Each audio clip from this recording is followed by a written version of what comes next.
예, 3부 시작하겠습니다. 잠깐 정말 다들 시간 많이 지났네 생각보다. 그러니까요. 네, 많이 지났어요. 저도 공부도 되고 재밌었는데 우리는 재밌으면 보통 청취자분들이 너무 말도 끼어들고 싫어하시다. 네, 저희가 말하는 거 잠시 같이 듣는다고 되는 게 아니고 자료도 보시 저희 자료만 보시지 말고 다양한 타사 의견들 들으시고 좀 같이 고민한다는 의미는 저희가 답은 모른다는 얘기예요. 그러니까 정말 겸손한 척하는 게 아니라 정말 답을 모릅니다. 제가 알 수가 정말 없습니다. 아까 태양광 갖고도 근데 하나 분명한 건 있어요. 저희가 술자리 농담도 이런 거 갖고 막 토론이 할 정도로 우리는 이런 거 재밌어합니다. LNG 선거, LNG 선거 갖고는 정말 재밌었는데 태양광은 아까 그 진절머리네 형모야. 캐파 때문에 저는 이게 도저히 그러니까 형모의 추정치가 맞다면 상당히 흥미로운 거야. 터질 수도 있는 거지 태양광에서.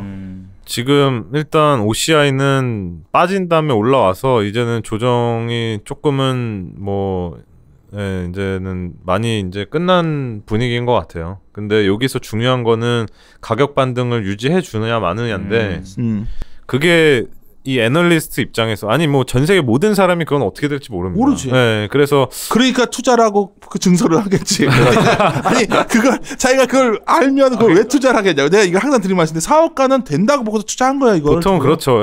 저도 이렇게까지 빠질 줄 몰라. 8불 때까지 빠진다는 그러니까 거는 답은 나왔어. OCI는 뭐냐면 OCI 우리 얘기를 하려는데 양매연구원이 이제 자료에서 봄이 오면 가격은 반등한다 했는데 문제는 OCI 같은 기업이 살아나는 건 분명해. 이게 이 시장이 살아나오면 대박이 날 것 같은데 그렇죠. 가격이 반등할 줄 모르겠다는 거야. 그게 뭐 유일하게 이제 뭐 몇몇 업체들 탑티어 업체들 위주로 살아남으면 당연히 가격은 반등하겠죠.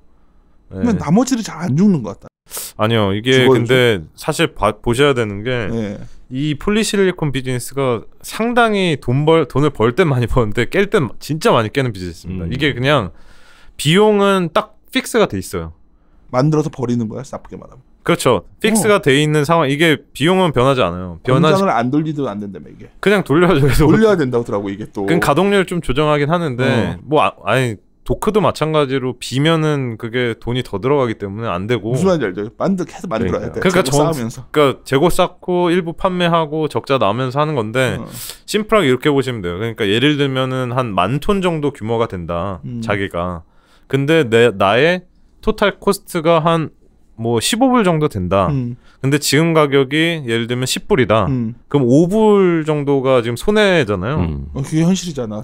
근데 5불이 어느 정도 규모냐면 10,000톤이면은 5천억 정도 됩니다. 야, 진짜. 네, 500억이 아니에요. 그러니까. 네. 그런 지금 상황인 거죠. 근데 지금 OCI는 8만 톤 정도 캐파가 되거든요. 79,000톤인데. 와, 8만 톤이 심플하게 8만 톤 규모인데 8만 톤이면 뭐 거의 세계 최고 수준. 지금 거의 탑 티어 급이죠. 탑급이고 이게 증설해서 이 정도 레벨까지 올라왔고 그래서 사실은 뭐 제가 아까 말씀드렸지만 뭐 한 11불 대 정도의 코스트라고 가정을 하고 한 15불까지 올라가면 4불 먹는다. 근데 문제 뭔지 알아요? 네? 그나마 폴리시리콘이 공급이 약간 변한 게 미국과 중국이 쌈질을 하니까 이것 때문에 미리 폴리시리콘이 문을 닫는 거란 말이야. 근데 미중이 무역 협상이 잘 그래도 마무리돼. 또 어쩔 거야? 이 시나리오는. 아니 그러면은 지금 상황이 예를 들면은 지금 그렇잖아요. 뭐 태양광 정책을 중국이 뭐 무역 전쟁일 수도 있고 붐일 수도 있는데 어쨌든 그랬다가 다시 뒤엎었고 그런 상황에서 뭐 무역 전쟁이 끝나고 경기가 조금 괜찮아진다. 그래서 태양광 붐이 다시 일어나 수요가 살아난다. 그러면은 가격은 반등하겠죠. 태양광 붐이 날라면 중국이 보조금을 주면서 막 동렬해야지 되는 거 아니야? 지금 보조금 주는 걸로 얘기가 나오고 있고. 얘기가 나오는 거잖아. 지금 그거는 거의 뭐 오늘 날 엄청 욕먹겠다. 태양광 주지 않은 분들은. 이유를 모으고 있고. 이게 그러니까 가격별로 봤을 때 지금 얘네들이 PBR이 1배가 안 되는 레벨에서 계속 있어요. 그러니까 적자 보는데 PBR 2배 싸면 무슨 의미가 있냐? 그렇죠. 그거는 맞습니다. 제가 조선을 해봐서 아는데. 맞습니다. 그래서 이게 저도 이제 연간으로 규모가 어떻게 되고 캐파가 어떻게 돼서 가동률이 어떻게 돼서 가격이 어느 정도까지 반등할 때 이렇게 거의 어떻게 보면 추상적으로 추정을 하는 거고 가격은 사실 지난주에는 올랐지만 이번 주에 당장 어떻게 될지 모릅니다. 그래서 이 OCI 주가가 되려면은 조금은 지속되는 모습을 보여준다면 OCI는 주가가 상당히 될 텐데 제가 왜 봄이 오면 가격은 반등한다라고 했냐면 올해의 태양광 설치 수요가 있는 건 맞아요. 그리고 중국이 보조금을 다시 한다라고 했기 때문에 센티멘트가 또 일어나면은 다시 또 설치 수요가 늘어나는 겁니다. 그러면은 겨울에는 설치 수요가 또 없어요. 추우니까. 봄이 오면은 설치량이 늘어나는 계절이 다가오는 겁니다. 그래서 지금 봄이 오고 뭐 예를 들면 지금 3월인데 4월, 5월까지 봤을 때 가격 반등이 유지가 되면서 좀 올라오는지 하반기를 좀 더 세게 보고 있거든요. 사실은 설치 수요는.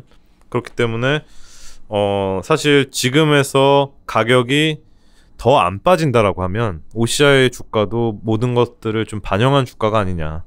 그렇게 따지면은 지금 주가 레벨 정도면은 충분히 매수의 기회다라고 하면서 목표 주가를 올렸습니다. 하나 궁금한 게요. 요 폴리실리콘은 소위 이제 뭐 반도체 산업은 고정비에서 감가상각비, 전기료 뭐 이런 것들 완전 고정비죠. 비용에서 막 60-70% 막 이렇더라고요. 근데 폴리실리콘은 뭐 그 정도는 아니죠. 고정비가. 그 정도 맞습니다. 여기도 그래요? 네, 전기료 30%, 뭐 감가상각 30%뭐 이렇게 되는 겁니다. 그러니까 이게 안 망하는 이유는 하나예요. OCI 같은 회사는 다른 사업부에서 돈을 메꾸는 넣는 거야 지금. 메꾸고 있군요. 안 망. 내 말이 틀렸어요. 어쩌면 그래서 버틸 수 있는 거예요. 딴 데는 근데 폴리만 영리를 해요. 딴 데 망하는 거고. 얘네는 우리나라 하나케미칼과 OCI 공통적인 특징이 뭐냐면 다른 사업, 케미칼 사업에 돈을 넣거든. 돈 계속 박는 거야. 여기다 지금 계속 버티는 거야 지금. 뭐 그렇다고 볼 수 있죠. 너무 절급스러운 표현 같지만. 그러니까 이게 가격만 올라가면 되겠네요. 진짜. 그러면 가격 올라가면 되죠. 살아남을 수 있으니까 얘는. 아니, 왜냐면 이걸 왜 질문했냐면 반도체 쪽이 이제 올라갈 때 스토리를 보면 그 고정비 비중이 막 70% 이래 버리니까. 이제 스케일 레버리지가 나오는 거죠. 살아났을 때 커진 놈들을 작은 놈이 다시 돌렸을 때 따라갈 수가 없어요. 못 돌아가죠. 그렇죠. 똑같은 거 말한 거예요. 여기도 그래야 되는데 그러기에는 너무 아직도 작은 데들이 많아서. 지금 REC 미국 쪽에서 문 닫았잖아요. 이런 것들이 이제 발생이 사실 됩니다. 고정비가 이 정도 크면요 스케일에 따라서 회사별 BEP 차이가 엄청나게 나야 되거든요. BEP 차이 엄청 많이 나요. 근데 작은 OCI가 지금 탑급인데 말레이시아까지 증설을 해서 그 밑에 단에는 거의 앞으로도 돈 벌기 쉽지 않은 구조가 될 거예요. 그러니까 사실 구조조정 자체는 이미 일어나고 있고 버티다 못해 이미 REC는 문 닫는다고 하나 더 있어요. 제가 이거는 예전에 오기준 연구원도 그렇고 요거는 공부를 많이 했던 주제라 이제 보면 디스플레이랑 반도체 투자할 때 차이를 보면 그 얘기를 하더라고요. 근데 디스플레이는 이제 사이클이 진폭이 크지가 않은 이유가 이제 문 닫았던 애들이 조금 가격 올라가면 다시 막 돌린다 그러더라고요. 요거는 어떻습니까? 폴리실리콘은. 그거는 닫았다가 막 돌리고 막 이런 것들이 얘들 반도체 공장 문 닫았다가 다시 못 열잖아요. 근데 그게 제가 볼 때는 고정비가 이미 높은 회사들은 또다시 이거는 못하는 거죠. 제가 볼 때는 계속 문을 닫는다는 아웃되면 끝이네. 아웃이네요. 문을 닫는다는 건 인력도 다 하는 거 다 이게 하기가 쉽지 않죠. 돌아오지 않는다. 그래서 우리 OCI는 하여튼 하나만 봅시다. 아까 말한 대로 중국의 보조금 확실히 나오면 그렇죠. 의미가 있는데 그거 나오면 그때부터 좀 움직일까? 그 전에 움직일까? 일단은 매주 가격이 나오거든요. 그래서 이게 참 고통스러운 부분이 매주 가격이 나오는데 빠지면 고통스러웠는데 충분히 저작년에 고통스러웠어요. 네, 고통스러웠는데 이게 지난주에는 올랐으니 제가 볼 때는 그 정책들 나오는 것도 중요하지만 가격이 수요를 좀 대변하는 부분들이 있거든요. 오케이. 네, 그래서 가격을 좀 보자. PB 인사이트에서 나오니까. 두 번째 종목은 상당히 재밌었고요. 기대하고 있어요. 경동나비엔 2019년에 우리가 주가가 제일 좋아하는 그로스가 나온다고 해서 얘기 좀 들어봅시다. 경동나비엔 일단은 오늘 이슈가 좀 있었어 갖고 그거를 좀 설명을 드리면 어차피 오늘이 며칠이죠? 오늘이 3월 6일입니다. 6일날 아마 업로드는 내일이나 모레 될 것 같아서 이게 공시가 나왔기 때문에 공시 나왔어요? 공시 나오고 뉴스도 나와서 그냥 그거를 조금 설명을 드리면 요거는 그냥 뭐 나온 얘기만 그냥 팩트만 전달드릴게요.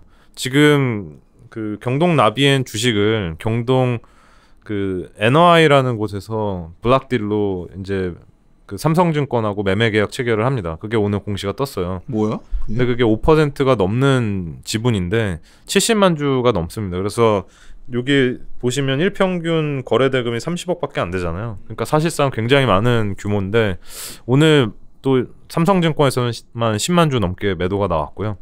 그래서 뭐 장중에 한 5%, 6%까지도 밀렸었습니다. 아, 이거는 사실 공시 나간 거예요. 공시 나고. 그리고 팩트는 장 뭐냐면 끝나고서 우리가 말하는 맞습니다. 거니까 다 상관없는 거죠. 팩트는 뭐냐면 거기 공시 내용이 그 지주회사의 행위 제한 요건을 해소하기 위함이다라고 거기에 공시가 떴습니다. 근데 그게 뭐냐면 경동 NOI라는 경동 인베스트라는 회사가 지금 지주사거든요. 2년 전에 지주사 전환을 얘기를 했고 경동 인베스트가 경동 도시가스랑 경동 그 NOI를 갖고 있어요. 근데 그 경동 인베스트를 경동 나비엔이 또 조금 들고 있는 겁니다. 그러면은 경동 나비엔이 경동 인베스트, 경동 인베스트는 지주회사인데 경동 인베스트가 NOI가 경동 나비엔을 갖고 있는 거야. 순환 출자라서 그걸 끊기 위해서 어쩔 수 없이 이제 5% 넘게를 했는데 인베스터 들고 있는 그걸로 끊었네. 네, 근데 투자자들 입장에서는 왜 그러면은 뭐 경동 나비엔의 최대 주주가 경동원이거든요.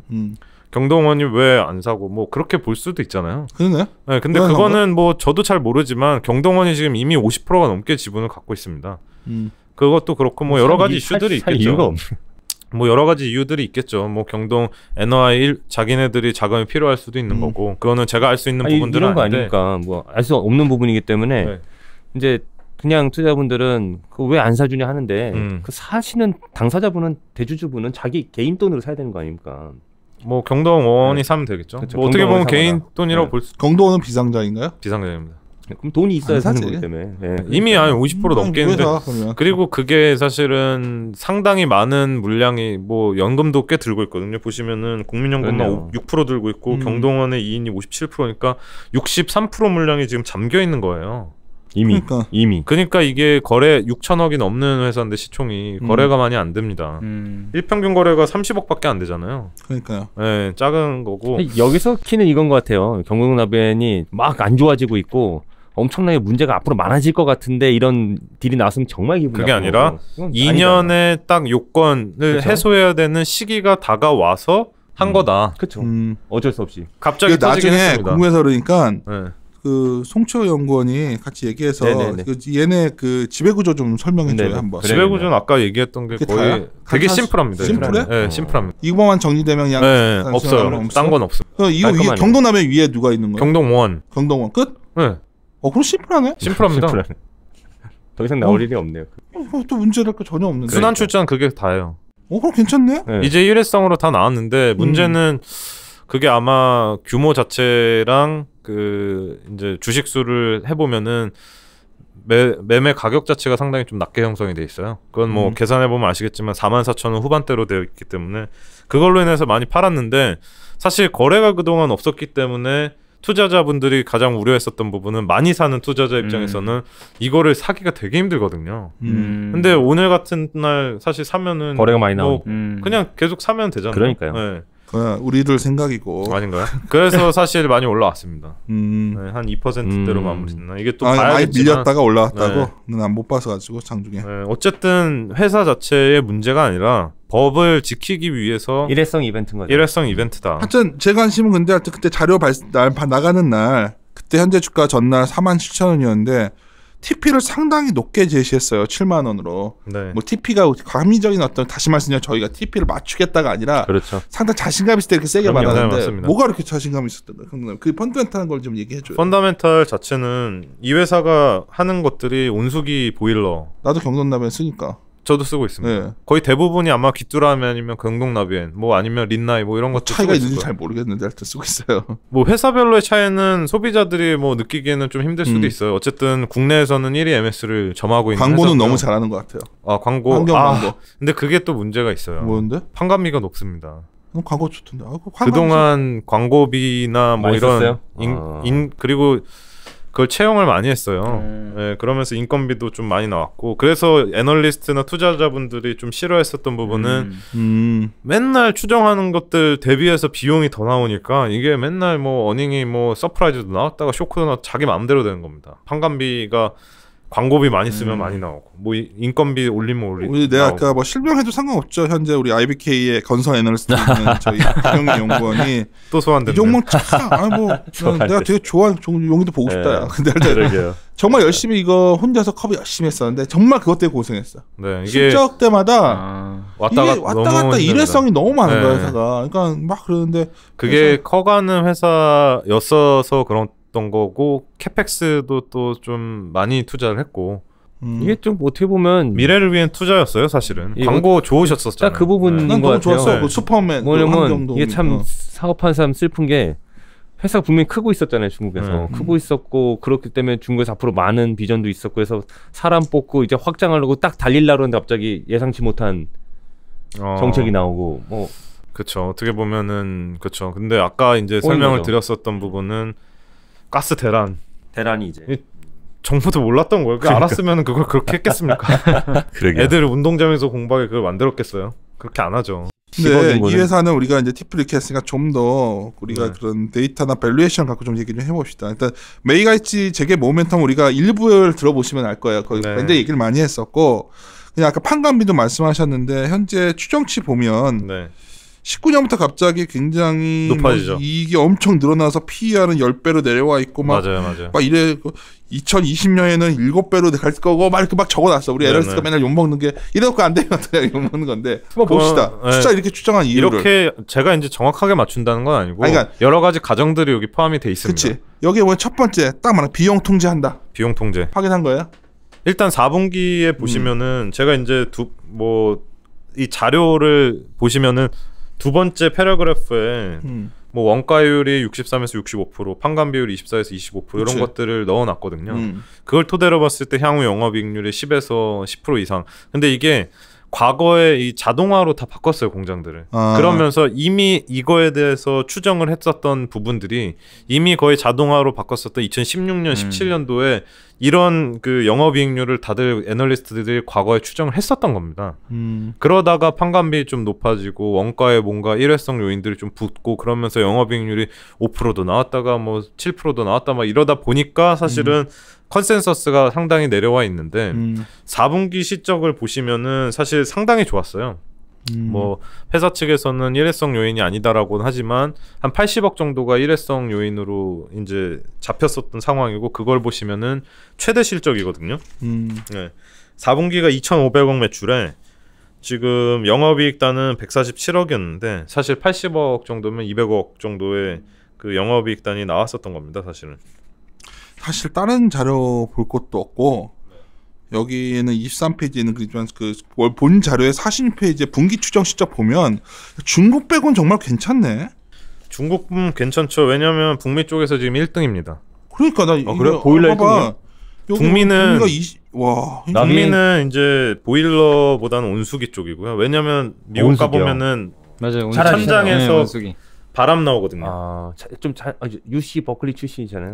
자세히 미국 못 가봐가지고 좀 알려주세요. 그러니까 예를 들면은 우리나라 같은 경우에 보일러를 떼면 온돌식으로 떼잖아요. 가스를 돌려서 걔는 공기로 나옵니다. 근데 이게 온돌 구조가 상당히 좋은 게 전 미국에서 되게 불편했었던 게 따뜻해요. 바로 따뜻해지는데 숨이 막힙니다.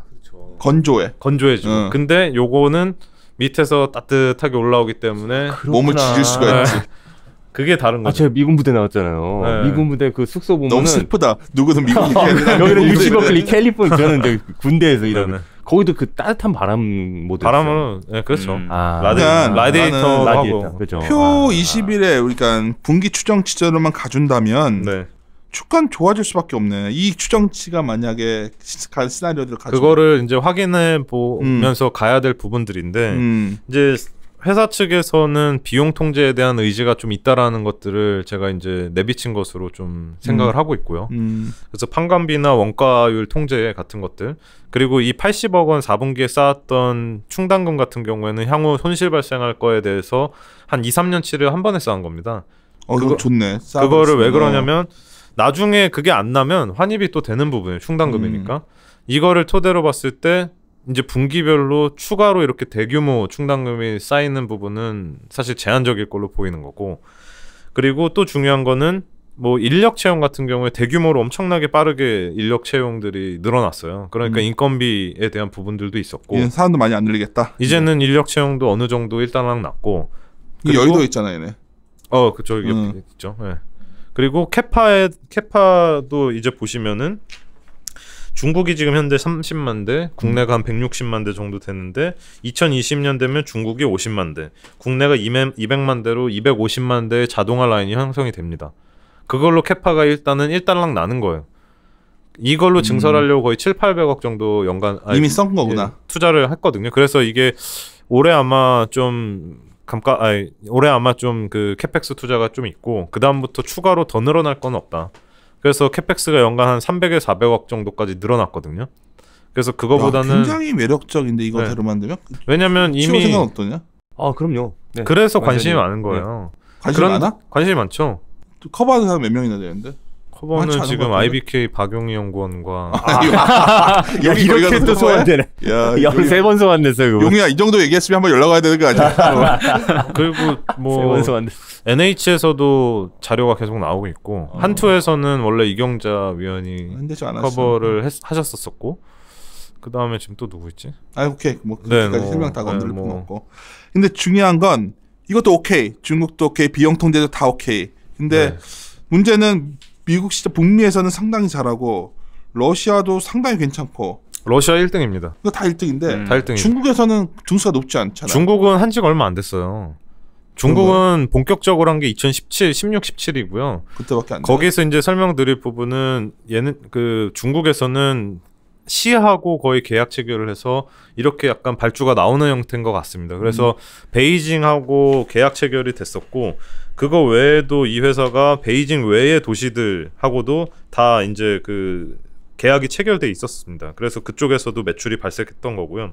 보시면은 여러 가지 이제 베이징 외의 도시에서 그 외국 업체가 매출이 나온 거는 경동나비엔이 유일합니다. 그때. 네. 괜찮은 거네. 그러니까 자꾸만 나는 지금 당장 MS 순위만 보고서 말했는데 시작한 지 얼마나 올라갈 수가 있다. 그렇죠. 그래서 지금 비전 자체는 2020년에 탑3입니다. 그래요? 네, 탑3. 난 자꾸 그냥 중국의 이 보일러 온수기 업체가 관심이 가지. 기술력이 안 돼서 중국에서 이제 내가 들었어요. 이 콘덴싱 기술이 되게 어려운 거래. 네. 콘덴싱이 우리 되게 쉬운 건 줄 알잖아요. 얘네가 귀뚜라미 다시 한번 이걸 연료를 켜는 거라며. 자멸을 다시 회수를 해서 이거 쓰는 거기 때문에 열 효율 자체가 상당히 높고 그래서 유럽이나 일본의 그런 선진국 업체 대비해서도 열 효율이 더 나온다라고 하고 있어요. 그런 얘기 있잖아요. 우리나라는 그 보일러 보면 온수가 빨리 되게 뜨겁게 잘 나오잖아요. 잘 나오죠. 안 그런다고 하더라고. 안 그렇죠. 그거 몰랐지. 유럽 같은 데 가면 되게 이게 오래 걸려요? 오래 걸리죠. 그게 뭐 1시간도 걸려요. 따뜻해지려면. 진짜로. 그래서 이게 우리 기술이 한국 사람들은 이 급한 마음을 견딜 수가 없으니까 모든 게 샤워를 못 하겠네. 샤워는 우리 바로 나오잖아요. 네. 우리 안 나왔다가 바로 고장 났다고 바로 신고해서 우리는. 기술이 그랬구나. 상당히 좋고 이미 뭐 미국에서도 입증된 기술.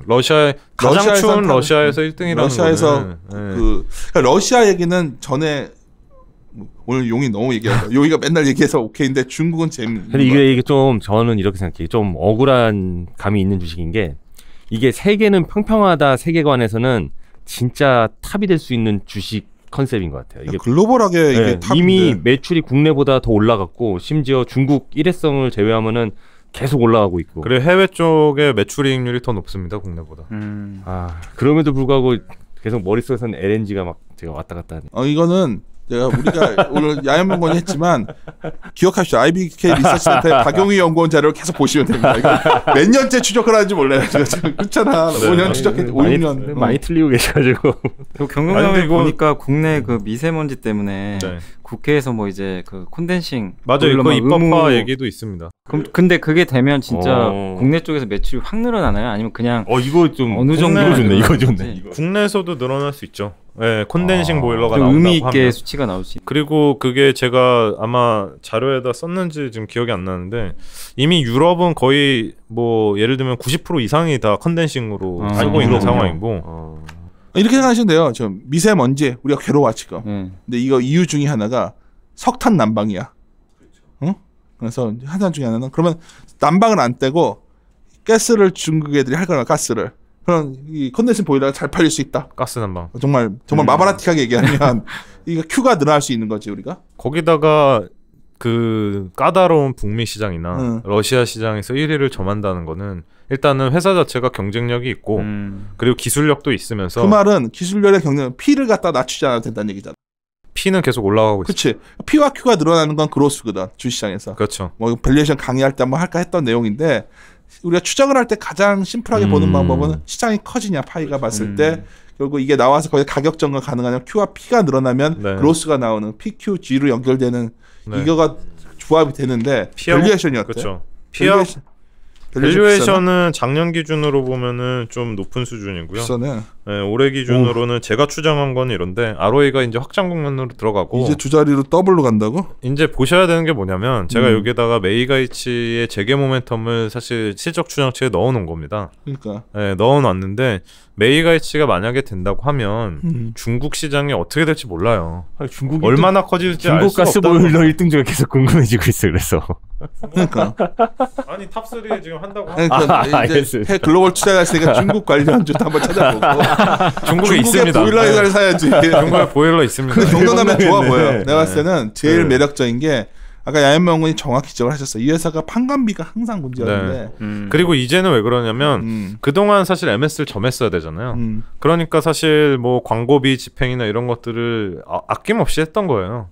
근데 이제는 거의 MS를 상당히 위에 점에 있는 이제 리딩 컴퍼니가 됐기 때문에 여기서 광고비를 더 추가로 엄청나게 집행할 필요가 많이 없어진 거죠. 항상 아까 송초용권이 잘 본 거 얘기한 게 갑자기 딱 뒤에 들어왔는데 아까 말을 못했는데 우리가 기업들 애널리스트 하면서 그 종목 발굴하다가 뭔가 글로벌에서 탑이 되었던 놈들 있잖아요. 네. 아마 언제 한번 사고 치거든. 고생시키다가. 그렇죠. 고생시키다가 사고를 치는데 이게 정말 탑이냐만 궁금한 거야. 탑이면 탑이죠. 아니, 넌 탑이라고 하는데 지금 중국에서 탑이 될 수 있냐? 탑인데 시총은 탑에 비하면 상당히 굉장히 쌉니다. 6천 몇백억, 6,100억, 정말 200억. 그렇잖아요. 네, 그렇죠. 1조도 안 되죠. 근데 갔었어요. 이제 알지? 네, 예전에 올라갔다가 지금 빠진 거고. 이거 굉장히 좋아했던 사람 많았다가 상처 속에서 엄청 욕을 먹었어 내가. 이게 그러니까 물량이 또 물려 있어 갖고 이게 한번 또 이게 거래량이 좀 그래서. 그러면 네. 결국 중국이 결국 그런 석탄을 갖다가 줄이는 정책을 간다. 뭐죠? 그게 뭐 아까 갑자기 메이가이치가 되면 정말 더 좋은 건 또 조선주들의 발전이 늘어날 거야. 탑픽이 그러면 현대중공업이야? 지금 저는 사실 그 업황이 회복될 때는 그냥 무조건 1위 기업이 그 약간 수혜를 제일 많이 본다라고 생각을 하고 있거든요. 근데 지금 어쨌든 불확실성은 있죠. 대우조선해양과 어떻게 될지 아직까지도 해결이 안 돼 있기 자료에 때문에. 뭐라고 적어놨냐면 동사에 대해 투자 의견 매수를 유지하나 당사 리서치센터 룰 최대 50%의 업사이드에 의해서 목표 주가는 2만 원 내렸다. 이거 굉장히 나는 이 목표치가 내리고 싶지 않은데. 그러니까요. 50%를 우리란 게 있어요 저희 하우스에는. 근데 최대 맥스를 두겠다 이거죠 TP를 자기가. 아 이거 저희 원본 자료에 3페이지에 써 있어요. 20만 원 시급은 기계적 하향 괄호치고. 윤지호에 대한 불만. 우리 회사 왜 이런 이상한 거 자체 적용한데. 아니 왜냐면 애널리스트는 한 뭐 6개월 1년 TP 내는 건데 이게 단기에는 사실 대우조선해양과 이런 것들이 있으니까 자꾸 쓸 때마다 이게 제가 걸릴 수도 있어서. 저도 감독 당군의 때문에 그런 겁니다. 감독 당군의 의지에 따르기 때문에 하는 거니까 양해해 주시고 애널리스트 분들께서. 근데 중요한 건 왜 현대중공업이 탑픽이냐는 걸 다시 한번 더 듣고 싶은 거야 나는 지금. 대우조선이나 삼중이 될 수도 있는 거거든. 그거는 여기 자료에 없기 때문에 또 그렇지만 그건 내용은 못 말하고 어쨌든 현대중공업을 좋게 보는 이유를 말해줘요. 그 현대중공업이 예를 들어서 대우조선해양을 품게 되면 사실은 여러 가지 요건들에 있어서 굉장히 그 우위를 차지하게 됩니다. 예를 들면 자재 구매라든지 뭐 일원화된 부분들에 있어서의 뭐 이익률이라든지 그리고 특수선 같은 경우에는 거의 대우하고 뭐 예를 들면 현대중공업이 많이 하니까 방산 같은 경우에 올해도 또 많이 나올 걸로 보이거든요. 그런 부분들 그리고 대우조선해양이 잘하고 현대중공업이 못하고 뭐 현대중공업이 잘하고 대우가 못하고 약간 이런 것들이 상충되는 부분들이 있었는데 그런 것들이 또 시너지 효과가 날 테고 또 대우조선해양이 아까 말씀드렸었던 솔리더스라는 LNG선 기술 아직까지는 없었지만 그게 현대중공업으로 만약에 들어가서 그렇게 해도 돼요? 회사 내 법인 보면 다른 거잖아. 같은 회사죠. 현대중공업 그룹이 될 텐데. 뭐 거기서 이제 예를 들면 솔리더스 타입을 본격적으로 같이 영업을 했을 때에 이게 만약에 채택이 된다라고 하면 LNG선에서 뽑아먹을 수 있는 마진들. 이게 정확한 진행이 원래 대우조선해양이 LNG에 굉장히 강점이 있는 회사였거든요. 강점이 있죠. 원래 얘네가 가장 기술 보냉제도 앞서 있고 다 돼 있으니까. 대우는 보냉제를 거의 자체 제작을 많이 합니다. 그런데 이걸 현대가 품었으니까 현대가 뭔가 시너지가 난다 이 얘기가. 현대가 왜 그렇게 대우를 가져가려고 했겠습니까? 그러네. 야 이게 답이다. 아니 굳이. 그쵸. 욕 먹으면서. 욕도 먹고 사실 뭐 부실이 있을 수도 있고. 그러네. LNG 시장 본 거네 얘들은. 근데 그런 것들 제외하고 현대중공업은 이제 대우의 어떤 그런 기술들이나 이런 것들이 뭐 그리고 또 항상 그런 특허에 대한 분쟁들이 항상 있어요. 또. 그러니까. 그런 것들이 현대는 이 돈 주고 살만하다. 라는 생각을 한 거죠. 방금 전에 이해가 갔어 이제. 아니 뭐 제가 맨날 맞다고 해도 아니 현대중공업이 얼마나 고심을 했겠습니까? 그러니까 이런 부분 어떻게 생각하세요? 이게 그 부분도 있는데 또 이제 주시장 참여자분들의 많은 분들이 좀 무겁다. 이제 무거워진 거다. 그것도 맞네. 네. 아니죠. 저는 아니요? 이제 아니요. 제가 볼 때는 이제 넉다운 시키기 상당히 좋아진 오히려 그런 캐파를 가져가는. 그렇군요. 오히려 캐파가 중요하죠. 몸집을 키운 또 거예요. 하나 문제는 얘네가 권투 너무 선수가? 독점적이 되니까 글로벌 다른 회사들이 반대하면 못할 수 있다며. 합병을. 그거는 사실 국내에서의 합병이라 그게 뉴스가 나오긴 했는데 실질적으로 그게 법적인 부분은 제가 잘 모르겠어요. 찾아보지 못했는데 그 뉴스에 나왔었던 거는 해외 기업이 해외에 있는 기업을 살 때 제동이 오긴 했었거든요. 근데 국내 기업들 간에 그런 거에 있어서 올 수도 있겠죠. 근데 그거는 지금 제가 뭐라고 할 수 없는 부분들이고 그래서 불확실성이다라고 하는 거고 그런 것들이 아마 해소가 되면은 불확실성 해소라고 보기 때문에 주가에도 참 뭐 괜찮은 모멘텀이 될 것 같은데 지금 당장에는 제가 뭐라고 말씀은 못 드리겠습니다. 내가 자료를 유심히 봤던 게 그래서 현대중공업은 계속 봤어요. 근데 거기에 이제 고포에 사서 저포에 사는 시크릿 주식의 매수 시그널 이게 정말 아름다운 말이거든. 시크릿 주식. 고포에서 지금 비싸다는 얘기거든 지금. 비쌀 때 사 고포가 확대가 될 수가 있어. 고포가 잠깐 동안 더 이게 싸진다는 건 이익이 올라오면서 EPS가 EPR이 내려올 거라는 얘기인데 맞습니다. 네. 이 사이클이 지금 딱 맞아? 지금 봤을 때는? 저는 그렇게 보고 있는 거죠. 올해가 사실은 그동안의 불황에서 탈출하는 좀 원년이 되지 않을까. 2019년 LNG도 마찬가지고요. 그리고 상선들도 더 나올 거고. 워낙 이익 쪽 사이클에선 답이 안 보이니까 아니 당장은 올해도. 근데 이게 한번 바람 타기 시작하면은 굉장히 세게 가거든요. 내가 아까 우리가 일부러 다시 돌아가서 네. 성과가 안 나오니까 이러는 거야. 성과가 이제 오르는 사이클로 들어가. 그러니까 이게 똑같은 도돌이표 질문을 하는 거야. 이거 무슨 말인지 알겠죠? 그러니까 같이 얘기를 하다가 막 신나 얘기를 해. LNG선 미래가 좋고 막 이렇게 신나서 그래 이쪽이야 하다가 성과 이익이 안 나와. 그쵸. 이제 Q가 늘어나면 P가 자연스레 올라오는 건데 아직까지는 Q의 증가가 그렇게 확연하게 보이지 않았고 Q의 증가가 눈에 보이거나 혹은 그것을 그 투자자분들이 봤을 때 나는 그거를 확신한다라고 보시면 지금 사는 게 맞습니다. 왜냐면 나중에 Q가 확인된 다음에는 훨씬 더 올라가 있을 거예요. 또 하나는 최근에 LNG 그 퓨어 플레이들은 좀 그 커멘트가 됐었던가 이게 말할 수 있는 건지 해가지고 어떤 거 퓨어 플레이어들 뭐 동성화인테 한국 그거는 뭐 제가 자료는 안 썼지만 그러면은 그거는 안 되겠네요. 네, 알겠습니다. 네. 다음에 한번 하고 그래요. 오늘 너무 오래 해가지고 지금 다들 약속 있고 그런데 야 이거 큰일 났다. 나도 지금 강남 가야 되는데 큰일 났네. 오늘 그랬네. 재밌어. 근데 내가 오늘은 더 말을 거칠게 약간 하면서 들어간 게 우리가 이렇게 답을 모르면서 하고 있다는 걸 보여드리고 싶었어. 그러니까요. 답을 모른다는 거야. 지금 많이 고민하고 있는 거죠. 고민하고 있을 뿐이야. 그러니까 사실은 좋게 난 오늘 굉장히 내가 마음에 들어하는 종목이 최근에 경동나비엔이고 난 내 개인 스타일 되게 좋아요. 결국은 Q가 늘면서 그때 가격을 올릴 수 있는 시장이면 제일 좋거든. 그게 그렇지. 바로 그로스의 기본이야. 그렇죠. 그게 보여서 섹시해 보임에도 불구하고 야 이게 중국에서 정말 터지냐? 이게 하나 질문이 남는 그렇죠. 거고. 조선주는 정말 나는 좋아해요. 지금 최근에 될 것 같으면서도 성과 부분이 확인만 되면 지르겠는데. 그렇죠. 맞습니다. 맞아. 네. 거기서 아직 증거가 안 보이니까 사실 그 증거가 보이면 이미 늦었습니다. 근데 사람들이 그러면서 뭐야? 그래서 들어가 있었어. 맞네. 네. 또 증거 안 나왔다. 또 증거 이거 그리고 솔직히 내 개인적으로는 폴리 쪽은 잘 모르겠어 아직. 원래 이렇게 잘 모르겠어. 좀 논란이 있을 때가 주가가 좀 낮은 상황이 끝까지. 되겠죠. 그래서 이거는 투자자분들 판단하시는데 저희는 이게 쉽게 해서 경동나비랑 현대중공업 바이콜 하는 겁니다. 네네. 네. 우리 양현명은 OCI까지 바이콜 하는 거고 네. 그런 겁니다. 그러니까 저희가 너희들 왜 바이콜 해놓고서 주가 안 돼? 이렇게 하지 말고 저희가 이런 고민 때문에 이런 결론을 낸 건데 그 과정을 보여드렸을 뿐이고 저희가 앞으로도 계속 모든 과정을 보여드릴 수 없다는 게 고민이에요. 이러다가 갑자기 내일 어떤 이벤트가 나오면 또 모여서 얘기를 해서 그렇죠. 의견을 바꾸는데 그거를 순간순간 다 할 수가 없으니까 사실 오늘 아침에도 어기준 연구원이 IT 발표를 했었는데 사실 코멘트를 우리가 녹음을 못 땄어. 근데 약간 고민스러운 부분이 약간 있어서 IT도 그랬지만 여하튼 저희들과 호흡을 같이 한다는 거는 좀 그런 고민을 나눈다는 측면을 좀 이해해 주셨으면 좋겠습니다. 하여튼 1위원 37이었나? 네, 37입니다. 마무리 짓겠습니다. 그러면 예. 어떻게 1위원으로 저 함께 고민하시는 거죠. 요즘 헷갈려 네. 이거. 마무리 짓겠습니다. 1위원아 1위원.